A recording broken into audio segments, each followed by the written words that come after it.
Aduh, salah password lah. Ni dia. Depan saya ni tabung. Tabung ni agak unik. My Melody.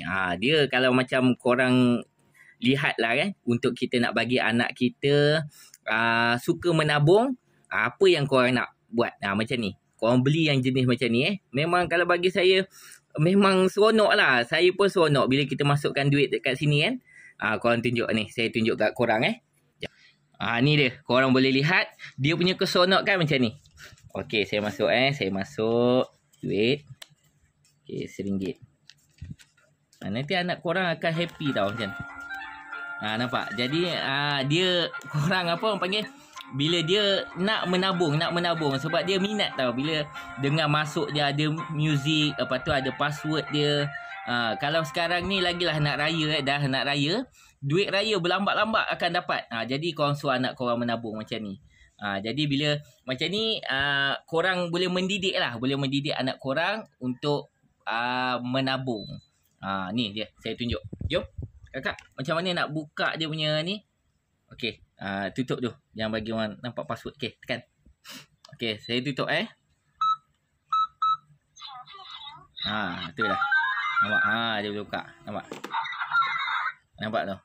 Dia dah menabung macam ni. Nampak? Bila dia minat, bila anak kita berminat minat menabung, jadi dia akan sentiasa korang bagi dia duit belanja, dia akan berjimat-cemat lah.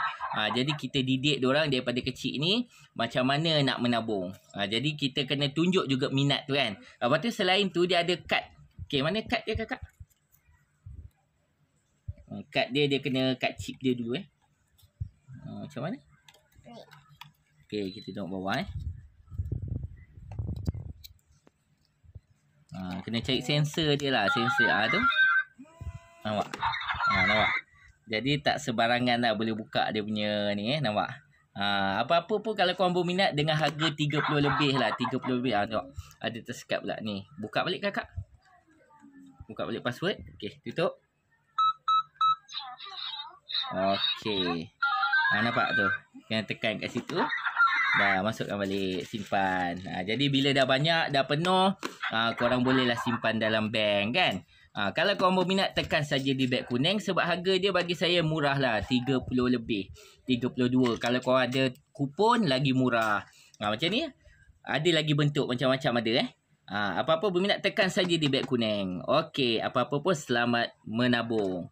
Apa-apa pun kita kena menabung untuk masa depan, insya-Allah. Assalamualaikum.